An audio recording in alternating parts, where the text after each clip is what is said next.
What's happening, everybody? We are back with another episode of Get Weird with your host, myself, Brittany Barbieri. I just want to apologize to all of you if I sound a little nasally. That is because a cold came into my home and decided to take up free rent in my head. And my kids and my husband, we all got sick. It's terrible. It's that time of year where Florida doesn't know what it wants to do. That one day it wants to be cold, and then the other day it wants to be hot. And so that up and down kind of makes us, humans not react well. It's just that wonderful time of year. So, and of course, if your kids are sick, well, let me tell you, you're sick. That's just how it goes. Those little germ sponges bring stuff home. And let me tell you what, you're next on the list because they're so cute and you want to cuddle with them and you want to kiss them. Or when they have nightmares and they curl into your bed and they cough on your face in the middle of the night. I'm just giving you visuals. This is how we get sick, people.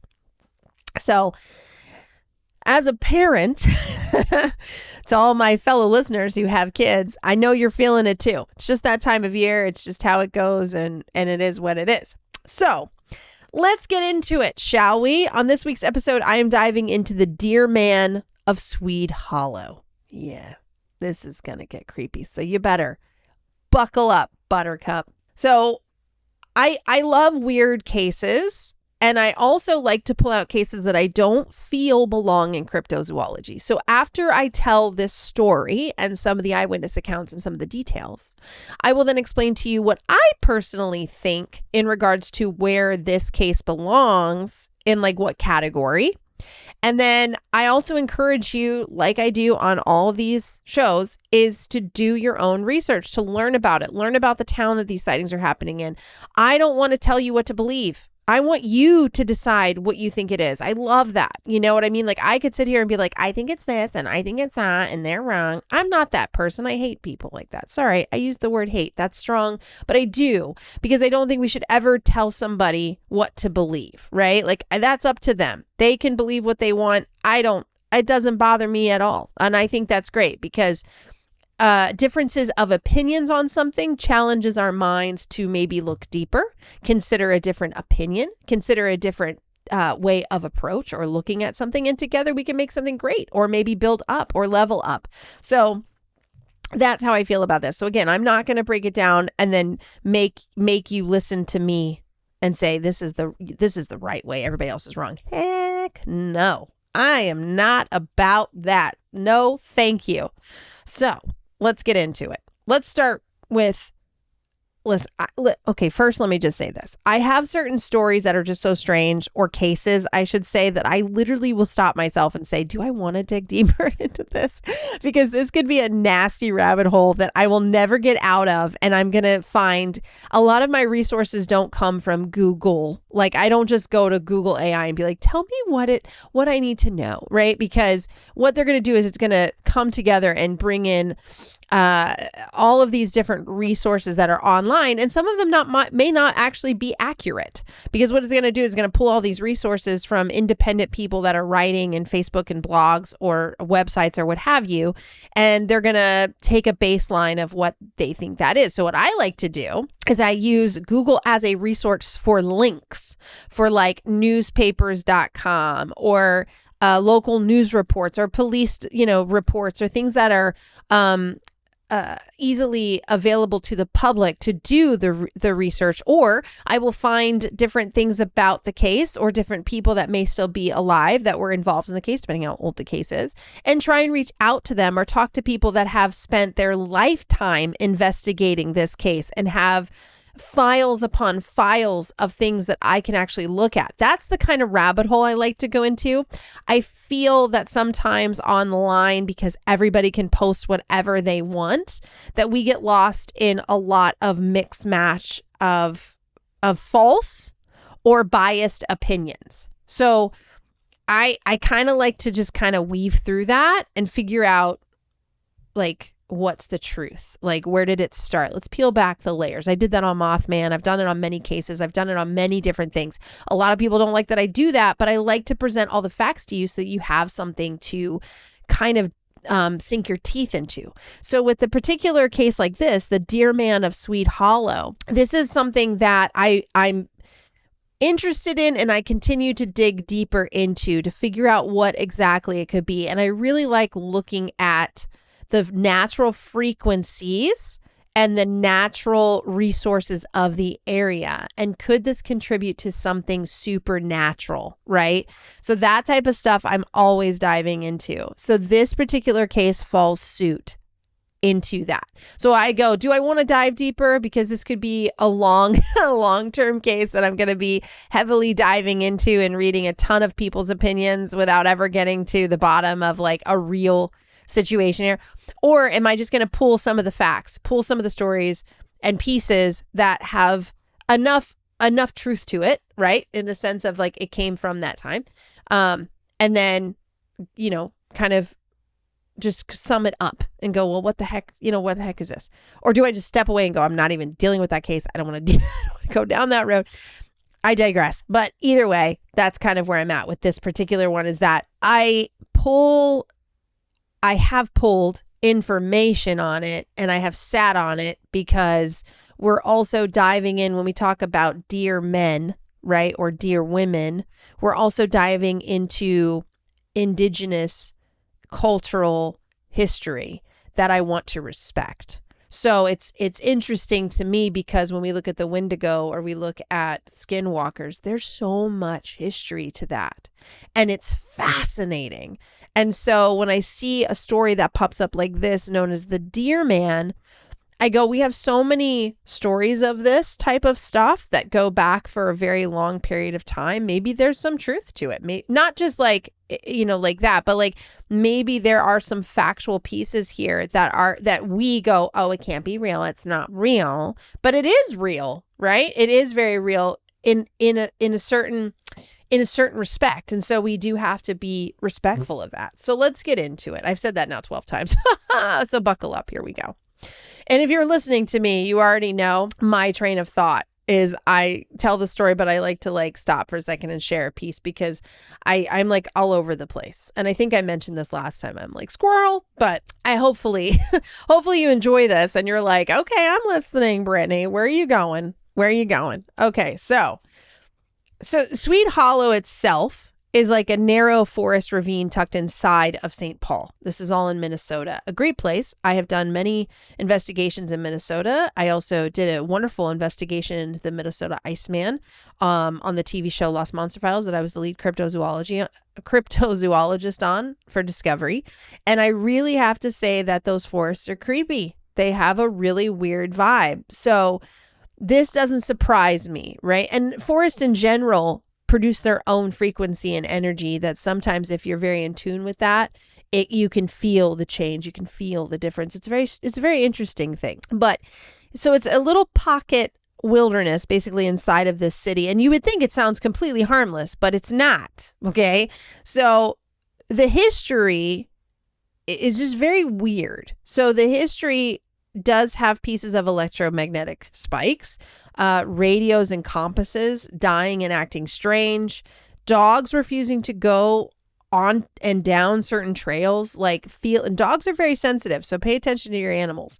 And sometimes there's been like people getting lost or confused in the forest, like thinking they knew the direction, then they get lost. So these type of things I pay attention to when I hear a case, because that's, we're talking with something that could be a pocket of energy, of pulsing, of frequencies that are being affected by certain people. So let's just keep that in mind.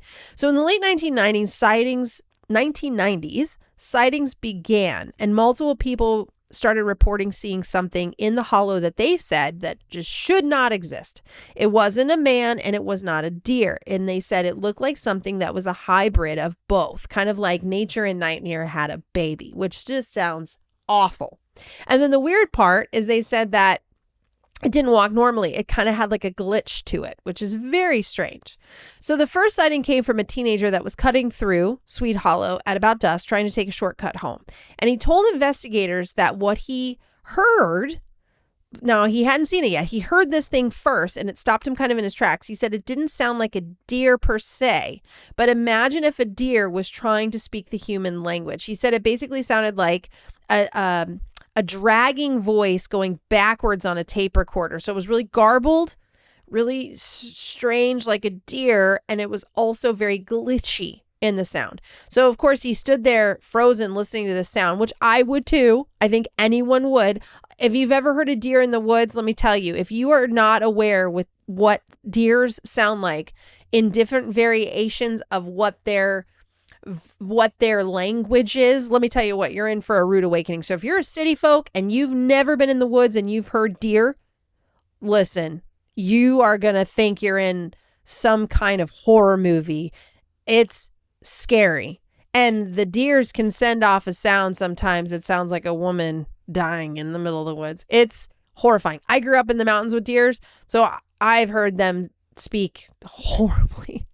And it's scary. It's very scary. Anyway, so what he said was, as he was frozen, he was looking through the tree line and this thing stood up and it had like glowing white eyes staring back at him, not reflecting because he didn't have a flashlight or anything. This thing was producing its own eye shine, like glow from its eyes. Now, again, that is not animals. Animals cannot produce their own eye shine like that. That's not how that works. All animal species have an eye shine. Even humans, we have an eye shine when a light is shined in our eyes, but our eyes cannot produce its own light. It doesn't glow like a flashlight. So that's mark number 1, in my opinion, as not a cryptid.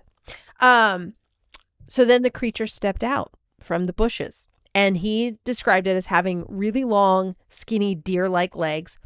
What he noticed was the torso was not animal-like. It looked very human-like, very skinny, a man like a starving man. The arms, he said, were too long to be a human's. Now, if you're really skinny and it's at night, your eyes are trying to look at what you're seeing. They may not have been too crazy long. Let's just keep that in mind. Let's keep ourselves level as we're getting freaked out with this. Okay. I'm going to try and ground myself. Anyway, he said the head was shaped almost like a buck, like a deer, right? Except the antlers were actually curved backwards. They weren't up and like beautiful like a buck's are. They were curved backwards. Very like they grew out of place and twisted and backwards and creepy. Okay.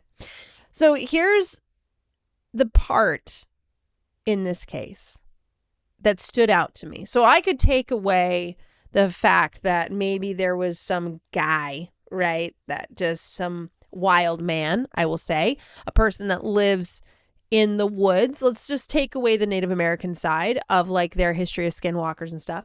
And there's a person living or decided to be like, I'm going to live out there. And because he's living off the land, his nutrients and things like that are going to change. And he is going to get skinnier. He's going to get more toned, muscle defined. And there might be some physical changes to him that are drastic. And then if you want to blend in, you might wear a deer skull or you might make certain outfits. Who knows? I'm just throwing it out. I'm just trying to calm myself down so I don't have nightmares. What he noticed, though, was that, so if you take away the fact of like a human aspect of this, he said that it didn't walk normal. So for me, I'm like, did it walk on all fours? If it didn't walk normal, what did it do?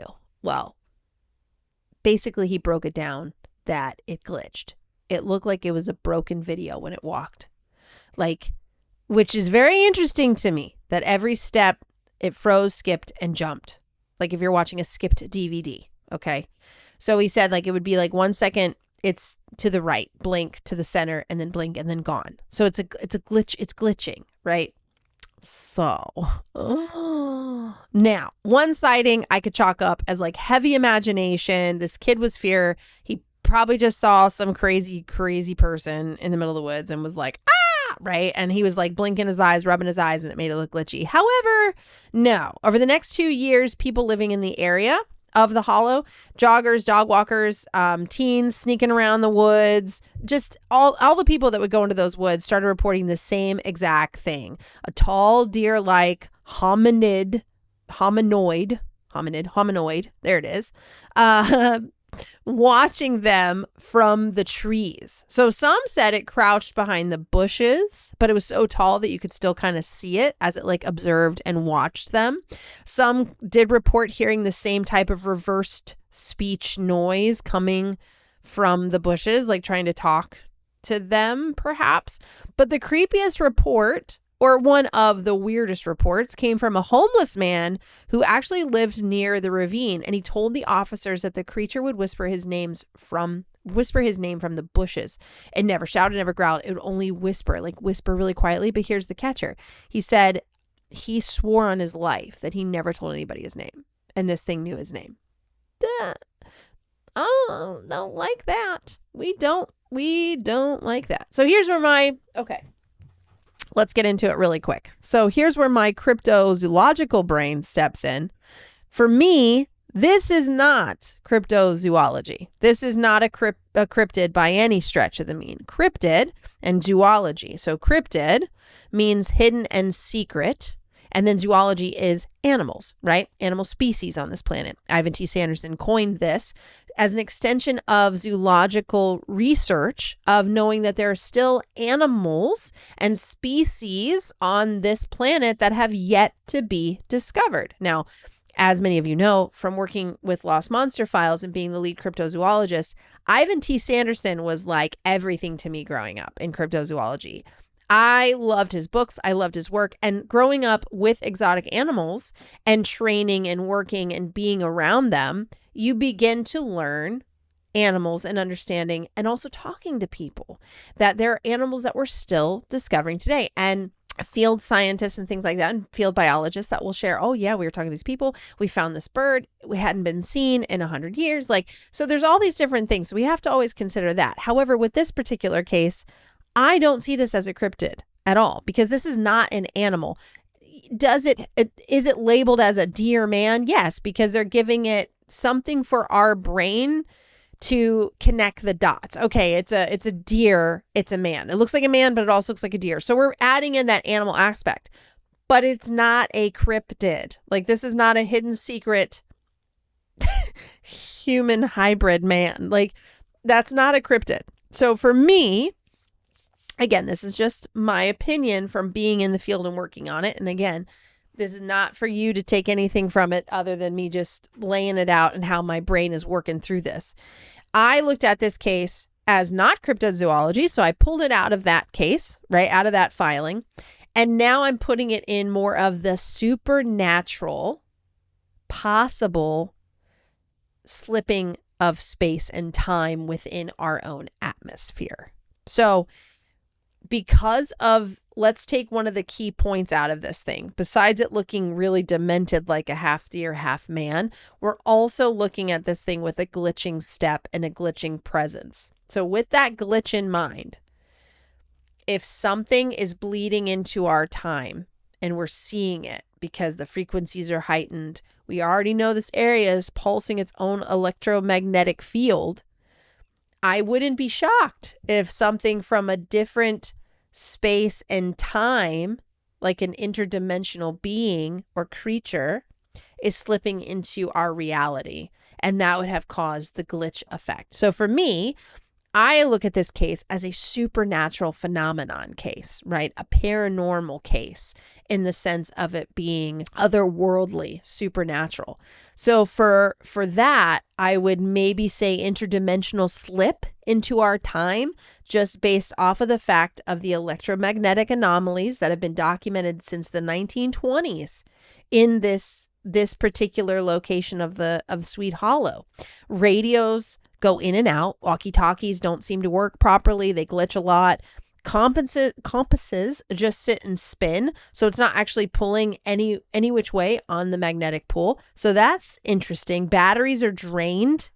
So draining batteries, another sign of high amounts of energy. And then, of course, people losing time, which we see in UFO cases, losing time altogether. UFO abduction cases. Walking around in the woods, losing time. Now they could be getting disoriented and lost, so these are things that play on us, especially in high known EM hotspots. We see a lot of what I just described, and those electromagnetic pulses and anomalies that get documented really play on even our physical. So, I can throw this out just as a food for thought. If some guy decided to go live, a homeless man, a guy that just, felt he wasn't accepted in society, and truly loved the deer or loved the animals and wanted to be one with nature and wanted to do that, well, then there's a possibility that living in that area and over time, as you adapt, if there's that much stuff going on, in an element of frequency and electromagnetic pulsing going on, it could really mess up one's mind. I mean, we're talking about a science there now that we're dealing with the brain. So we can't throw that out. And obviously the glowing eyes, I mean, that sounds like true noble to me. Like, we're talking about something that happened out there and now this thing's got superhuman natural abilities to have flashlights as eyes. So that's something to me that seems a little weird. Again, they may have appeared to have, I'm just going to throw out some ideas. They could have appeared to have glowing eyes. But again, when you're in the forest, sometimes the moonlight, certain ambient lighting that's in the area of the forest can glow. You can see things glow. And animals, due to being sometimes nocturnal hunters, it is possible that maybe their eyes are reflecting that light, that glow that's naturally happening in the forest. So these types of things, we just can't immediately say, one way or another. But I like to throw out options, and you can dive deeper into a lot of these things, which I do, and my brain just gets real twisted and tired. Because sometimes you go down and you're like, oh, that's like quantum physics. You go down that hole, and by the end of it, within 20 minutes, you're like, I can't, my brain. Because you've now worked your brain, like your brain is actually working, and you're, exercising your brain, and you're creating new signals and new bridges in your brain that weren't there before, which is great because you're building brain power, which I love. Let's all use brain power. So really, when we hear about this case, my question for you as the listener is, what do you think was actually roaming in Swede Hollow in the 90s for a total of like 3 years? Okay. These sightings only lasted for like 3 years. And then the phone calls ran cold. No more sightings. No one saw anymore. So again, that tells me that for a short period of time in our history, there was something happening that was pulsing a ton of energy. Was there testing going on in the woods there? Was there stuff happening there on the governmental side that was causing these frequency things, and something slipped through, right? Through the cracks of space and time. We don't have all the answers of the earth and the world and the galaxies and life in different dimensions. We know through science that there are other dimensional planes coexisting with ours at the same time. We don't know what those look like. And we don't know what anything in those world look like. I mean, let's just be honest. So I know it's, crazy when people go the multiverse. That's just Marvel superhero stuff. No, if you actually dive deep into science in the realm of the reality of different dimensional planes existing with our dimensional plane, there's actually a few, which is crazy. My mind is so weird. I can't take it. It's going to explode.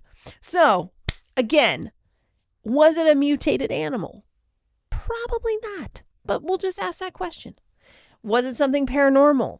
Was it something interdimensional? Was it an unknown species too close to our own civilization that no longer exists because it has gone away before we even were created on this planet? Was it something from a period of time so far forgotten that it had slipped in a time slip, a time bend into our time for a very short period of time because of the high EMF that was coming off of the forest? The energy was producing its own energy, and it created let's just say a portal for this thing to jump in and out of due to the glitching. I'm curious to know what you think, and I encourage you, please go dive into this. There was a book published not too many years ago about a gentleman in France. That's it. The Deerman, who lived 7 years, with the deer or whatever. And I think Jane Goodall commented on the book about, what a strange little reality it was to dive down into that book. So, I mean, there's these strange cases like that in stories. So you have to sit there and go, whether it's fiction or not, was there somebody just living out there like a homeless man that decided to live out in the wild with the deer. I mean, we have wild men all over the world that have given up their earthly possessions and have devoted their time and life to just living with nature, which is so cool to me, actually. They're probably less stressed out, to be quite honest with you. No TV or social media pumping you full of just scary stuff all the time. And then there's me giving you weird stuff to dive into today. So hopefully your brain has started to ponder on this. You've began to go, what the heck is she talking about? I need to read about this. I want to know more about this. And I hope that you do. I hope that you find something about this story that didn't pop up in any of the resources that I was looking through to find more about this case to share with you guys.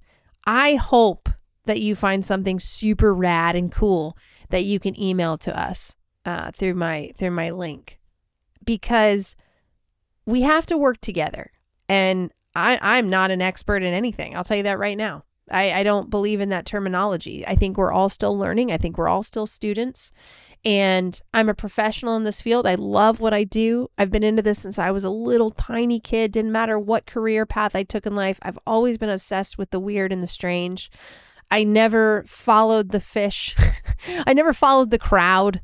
You know, I was always my own little weirdo. And I'm proud of that. I'm proud of being a weirdo. I think normal is completely overrated. And I'm cool with that. So if you're a fellow weirdo, you know what? Be proud of yourself. Be different. Don't follow the crowd. It's so boring. No. I believe in just being unique, being yourself, because look, at the end of the day, God only made one of us, right? He made us individually and awesome. And I'm going to own up in my life, and I'm going to live every day to the wildest and to the weirdest. So honestly, you never know what's going to come out of my mouth from something I've read or investigated or researched or actually did field work on myself, because I just really believe that there's so much that we don't know, and there's so much that was hidden from us and removed from us to actually dive into. And so I don't believe it's so black and white. I think there's a ton of gray in there that we don't know about yet. And I refuse to be the normal person. I refuse to follow the crowd. And I'm totally cool. And, people being like, oh, there's the weirdo. Yeah, you're welcome. You're welcome. I am the weirdo.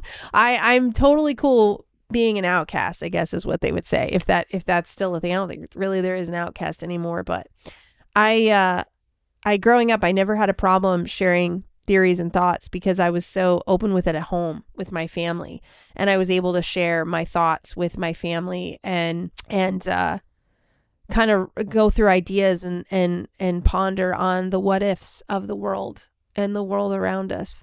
And so I'm cool with that. So, my message to end this is just be genuine and be true to yourself. Don't try to form a mold for yourself because you just want to be accepted by everybody. Listen, you can't please everybody, and you're not going to be accepted by everyone. And that's okay, because you need to just, if you are happy within your own skin and you're happy being you, and you're happy with your beliefs, you're happy with the way you're living your life, you're happy, and you go to bed at night not feeling bad or questioning what you're doing or feeling guilty, then you're doing it right. You're living your life and you're feeling good. It's positive out equals positive in.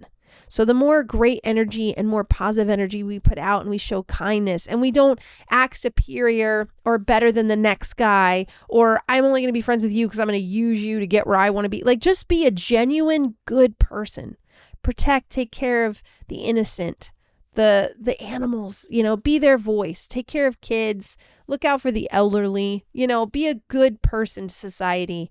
And if you're weird like me, hey man, it's all good. It's good to just be unique and be yourself. So I don't judge people. It's not my right or my place to judge. I'm pretty chill. I'm a pretty chill person because I'm weird and I've been judged and bullied and picked on a lot, folks, a lot. So, and that's okay with me. I'm totally fine with that. So to all my fellow weirdos, keep shining bright, keep being you.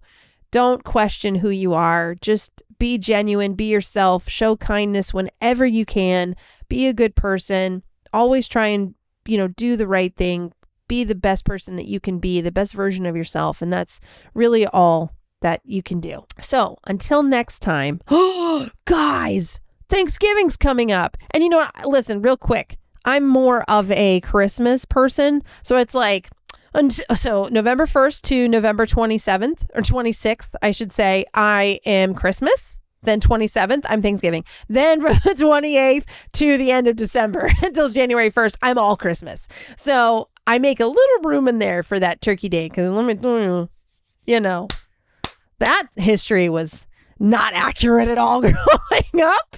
But I you know, it's coming up and it's great. So the kids are out of school and it's a lot of fun, a lot of activities, gonna have a good time. So I will make sure that I will go through my files here, which in my office is a lot. I have a ton of books, and I will find a weird, fun case to talk about as our Thanksgiving special, like the audio for after Thanksgiving. So because you won't listen to me until then, until after Thanksgiving, have an awesome Thanksgiving. And just make the most of it. Take that day to be off social media and be present. I'm going to tell you, it's going to change your life.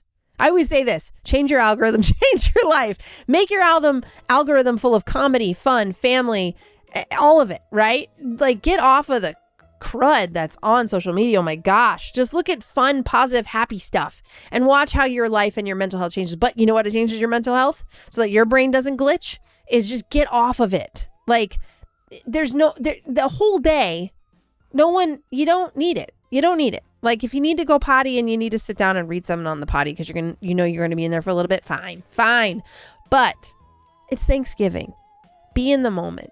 Take that time. If you get to go spend it with your parents, your grandparents, these are moments you're never going to get again, right? No matter where it is, no matter where you're going, no matter what you're doing, those moments with your kids, sitting on the couch, reading to them, watching the Thanksgiving Day parade. These are memories they're going to have for a lifetime. I have those memories with my grandparents, with my parents, before phones were any kind of invention like they are now. We didn't have cell phones. We had beepers, okay? Like, be in the moment. Yes, I'm that old. I dated myself. We had pagers, beepers, okay?